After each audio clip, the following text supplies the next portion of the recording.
A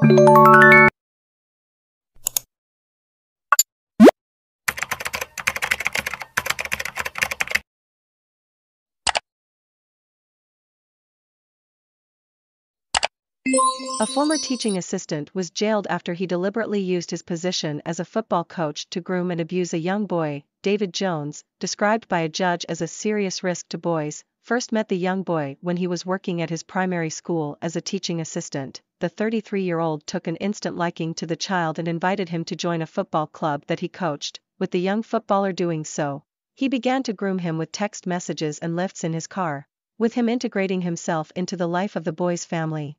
His parents innocently thought that the friendship was good for their son and improved his confidence, but Liverpool Crown Court was told that his sexual abuse of the young boy led to him attempting suicide and has devastated his life. When jailing Jones, Judge Anil Murray told him, "Your actions were carefully planned and designed to groom a child to take part in sexual activity with you for your sexual gratification." The court also heard that some years later, in 2018, by which time Jones was a fully qualified teacher, he created a fake Instagram profile posing as an 11-year-old girl to contact a boy 1 year older. He sent him messages that included "you're fit" and asked him to send naked photographs of himself. Fortunately, the boy was skeptical and told his mom about the messages, who then contacted the police. Officers managed to track the IP address of the account to a home of a couple where Jones had been house-sitting at the time of the offense. He originally denied being to blame when interviewed and then wrote to the couple saying he had developed an addiction to pornography. He said that this had led to an increased interest in boys aged 12 and 13, however, when he was re-interviewed he made no comment. Judge Anil Murray told Jones, of Loxley Road, Southport, that every parent of every boy he had taught will be wondering whether you have committed any other offenses.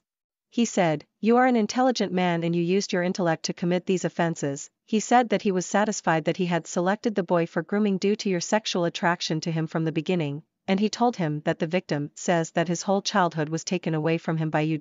He said he accepted that Jones has lost his career but pointed out, "It is all your own fault."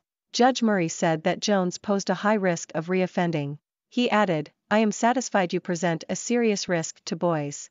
He jailed him for 3.5 years and ordered him to sign on the sex offenders register for life. He imposed a sexual harm prevention order and a restraining order for 15 years. Jones admitted the Instagram offense involving inciting a child under 13 to commit a sexual act involving sending him photographs. He denied 2 offenses of sexually assaulting the schoolboy footballer, one happening on at least 5 occasions, and an offense of causing him to engage in sexual activity, but he was convicted by a jury after a trial. Gareth Roberts, prosecuting, told how the 2 sexual assault offenses on the schoolboy involved him putting his leg on his leg and rubbing his crotch. The 3rd offense involved him asking the boy to touch his penis, which the boy refused to do. Mr. Roberts told the jury that eventually the victim had enough of the texts and the touching and attention and left the football club. The prosecutor explained, he didn't want to tell anyone what had happened to him, he was embarrassed about it. But sometime later he found that Jones had been in contact with his parents wanting to talk to them about rumors about him, and so he told them about what Jones had done to him. Mr. Roberts said, "He cried as he told them, then his parents rang the police." In an impact statement read to the court today, the victim told how he was having counseling and the offenses have impacted my day-to-day life. He said that while at school he tried to commit suicide and became very angry but has since managed to control his anger. Pervert Jones is now logistics manager for a salad production company after twice being promoted.